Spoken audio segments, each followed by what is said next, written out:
ಇನ್ನು Bidadi township CM ನಿವಾಸಕ್ಕೆ ರೈತರ ಆಗಮನ. ಟೌನ್ಶಿಪ್ ವಿಚಾರಕ್ಕೆ ಸಂಬಂಧಪಟ್ಟ ಹಾಗೆ ಆ ವ್ಯಾಪ್ತಿಯ 2 ಗ್ರಾಮದ ಅನ್ನದಾತರ ಭೇಟಿಯಾಗಿದೆ.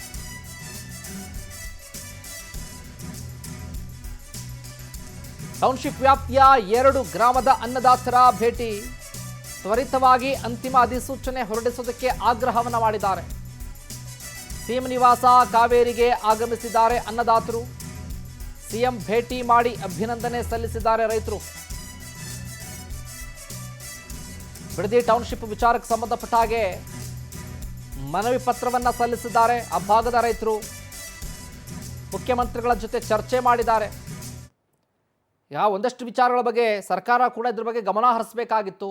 ಸರ್ಕಾರ ಏನು ಕ್ರಮ ತೆಗೆದುಕೊಳ್ತಾ ಇದೆ? 20 ವರ್ಷಗಳಿಂದ ಕೂಡ ಕಾಯ್ತಾ ಇದ್ದೀವಿ ನಾವೆಲ್ಲ ಟೌನ್ಶಿಪ್ ಆಗುತ್ತೆ ಅಂತ. ಇಲ್ಲೂ ಕೂಡ ಪೆಟ್ರೋಲ್ ಬಂಕು, ಶಿಕ್ಷಣ ವ್ಯವಸ್ಥೆ, ಆಸ್ಪತ್ರೆ ಕಟ್ಟೋದಕ್ಕೆ ಎಲ್ಲರೂ ಕೂಡ ಅಪ್ರೂವಲ್ ತೆಗೆದುಕೊಂಡ್ಬಿಟ್ಟಿದ್ದೀವಿ. ನಾವೆಲ್ಲ ಹಿಂದೆ JDSನಲ್ಲೇ ಇದ್ದಂಥವರು.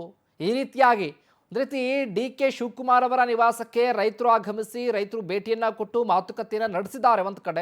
ಒಂದು ಕಡೆ ವಿರೋಧ ಇದೆ, ಇನ್ನೊಂದು ಕಡೆ ಪರ ಇದೆ. ಪರ ವಿರೋಧದ ನಡುವೆ ಸರ್ಕಾರದ ಹೆಜ್ಜೆ ಏನು, ಸರ್ಕಾರದ ನಿರ್ಧಾರ ಏನು ಅನ್ನೋದೇ ಪ್ರಶ್ನೆ. ಈಗ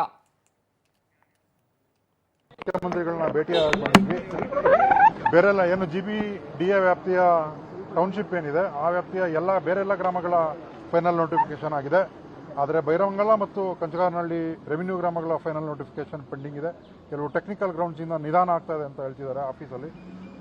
ಅದಕ್ಕೋಸ್ಕರ ಸ್ಪೀಡಪ್ ಆಗಿ ನಮಗೆ ಫೈನಲ್ ನೋಟಿಫಿಕೇಶನ್ ಆಗಲಿ ಅಂತ ಮುಖ್ಯಮಂತ್ರಿಗಳನ್ನ ಕೋರೋದಕ್ಕೆ ಅಂತ ನಾವು ಬಂದಿದ್ದೀವಿ. ನಾವು ಇಲ್ಲೆಲ್ಲರೂ JDSನಲ್ಲಿ ಇದ್ದವರೆ, ನಾವೆಲ್ಲರೂ ಇಲ್ಲಿ ಬಂದಿರೋದು. ಆದರೆ ನಾವು ಕಳೆದ 20 ವರ್ಷಗಳಿಂದ ಕಾಯ್ಕೊಂಡೇ ಇದ್ದೀವಿ ಟೌನ್ಶಿಪ್ ಆಗುತ್ತೆ ಅಂತ. ನಮ್ಮ ಜನರೇಷನ್ ಎಲ್ಲರೂ ಒಂಥರ ಸಮಾಧಿ ಸ್ಥಿತಿ ಕಲ್ಪಿಲ್ಲ ಅಷ್ಟೇ. ನಾವು ಬೇರೆಲ್ಲ ಆಗ್ಬಿಟ್ಟಿದೆ. ನಮಗೆ ಒಂದು ಮದುವೆ ಮಾಡೋಕ್ಕಾಗ್ತಾ ಇಲ್ಲ, ನಮ್ಮಲ್ಲಿ ಒಂದು ಹಾಸ್ಪಿಟಲ್ ಓಪನ್ ಮಾಡೋಕ್ಕಾಗ್ತಾಯಿಲ್ಲ. ನಾವು ಏನಕ್ಕೂ ಅಪ್ರೂವಲ್ ಕೊಡ್ತಾ ಇಲ್ಲ. ನಮ್ಗೆ ಒಂದು ಪೆಟ್ರೋಲ್ ಬಂಕ್ ಅಪ್ರೂವಲ್ ಕೊಡ್ತಾ ಇಲ್ಲ, ಒಂದು ಹೋಟೆಲ್ ಮಾಡೋಕ್ಕೆ ಅಂತ ಅಪ್ರೂವಲ್ ಕೊಡೋದಿಲ್ಲ, ಒಂದು ಚೌಟ್ರಿ ಮಾಡೋಕ್ಕೆ ಅಂತ, ಒಂದು ಎಜುಕೇಷನ್ ಇನ್ಸ್ಟಿಟ್ಯೂಷನ್ ಮಾಡೋದಕ್ಕೆ ಅಂತ ಒಂದು ಅಪ್ರೂವಲ್ ಕೊಡೋದಿಲ್ಲ. ನಮ್ದು ಕೇವಲ ಕೃಷಿ ಭೂಮಿ, ರೆಡ್ ಝೋನ್ ಒಂದು. ನಾವೇ ಇದೇ ವಿಚಾರಕ್ಕೆ ಸಂಬಂಧಪಟ್ಟ ಹಾಗೆ ಹೆಚ್ಚಿನ ಅಪ್ಡೇಟ್ಸ್ ಅನ್ನು ಕೊಡ್ತಾರೆ ನಮ್ಮ ಪ್ರತಿನಿಧಿ ರೂಪೇಶ್. ಲೈವ್ನಲ್ಲಿ ಜಾಯ್ನ್ ಆಗ್ತಾ ಇದ್ದಾರೆ. ರೂಪೇಶ್, ನೋಡ್ತಾ ಇದ್ದೀವಿ ಬಿಡದಿ ಹೋರಾಟ ಒಂದ್ ಕಡೆ. ಇವತ್ತು ರೈತರು ಮುಖ್ಯಮಂತ್ರಿಗಳನ್ನ ಭೇಟಿ ಮಾಡಿ ಮನವಿ ಪತ್ರವನ್ನು ಸಲ್ಲಿಸಿದ್ದಾರೆ. ಈ ವಿಚಾರಕ್ಕೆ ಸಂಬಂಧಪಟ್ಟ ಹಾಗೆ ಅಪ್ಡೇಟ್ಸ್ ಕೊಡೋದಾದ್ರೆ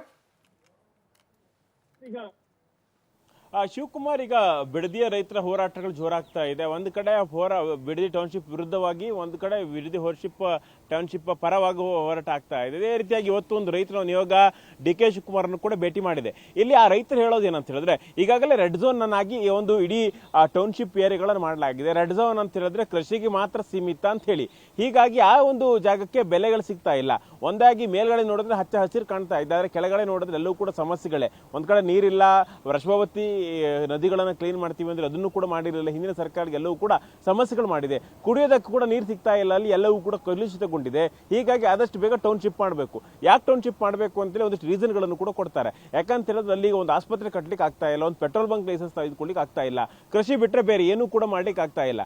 ಬ್ಯಾಂಕ್ಗೆ ಹೋಗಿ ಏನೋ ಸಾಲ ತೆಗೆದುಕೊಂಡು ಏನಾದ್ರು ಬದುಕೋಣ ಅಂತ ಹೇಳಿದ್ರು ಕೂಡ ಬ್ಯಾಂಕ್ಗೆ 1 ಲಕ್ಷ ರೂಪಾಯಿ, ಯಾಕಂತ ಹೇಳಿದ್ರೆ ಇಡೀ 1 ಎಕರೆ ಜಾಗಕ್ಕೆ 1 ಲಕ್ಷ ರೂಪಾಯಿ ಲೋನ್ ಅನ್ನು ಕೊಡ್ತಾರೆ. ಅದೇ ಪಕ್ಕದಲ್ಲಿ ನೋಟಿಫೈ ಆಗದೆ ಇರತಕ್ಕಂಥ ಜಾಗಗಳಿಗೆ 2 ಕೋಟಿ ರೂಪಾಯಿ ಸಾಲವನ್ನು ಕೊಡ್ತಾರೆ. ಹೀಗಾಗಿ ನಾವೇನ್ ಪಾಪ ಮಾಡಿದ್ದೇವೆ. ಹೀಗಾಗಿ ಆದಷ್ಟು ಬೇಗ ಈ ಒಂದು ಜಾಗದಲ್ಲಿ ಟೌನ್ಶಿಪ್ ಅನ್ನು ಮಾಡಬೇಕು. ಈ ಮೂಲಕವಾಗಿ ನಮಗೆ ಪರಿಹಾರದ ಹಣವನ್ನು ಕೊಡಬೇಕು ಅಂತ ಹೇಳಿ ರೈತರು ಆಗ್ರಹಿಸ್ತಾ ಇದ್ದಾರೆ.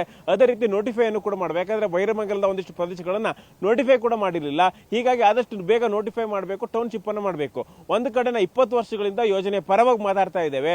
ಈಗ ನಾವು ಹಿಂದೆನೂ ಕೂಡ JDSನಲ್ಲಿ ಇದ್ದೀವಿ, ಆದ್ರೆ ಈಗ ಈ ಒಂದು ಯೋಜನೆಯ ಪರವಾಗಿದ್ದೇವೆ. ಟೌನ್ಶಿಪ್ ಅನ್ನು ಆದಷ್ಟು ಬೇಗ ಮಾಡಲಿ ಅಂತೇಳಿ ಮನವಿಯನ್ನು ಮಾಡ್ಕೊಂಡಿದ್ದಾರೆ. ಅದೇ ರೀತಿಯಲ್ಲಿ ಬೆಳೆ ಬೆಳೆಲಿಕ್ಕೆ ಕೂಡ ಸಾಧ್ಯ ಆಗ್ತಾ ಇಲ್ಲ. ಕುಡಿಯ ನೀರಿನ ಸಮಸ್ಯೆಗಳೆಲ್ಲವೂ ಕೂಡ ಇದೆ.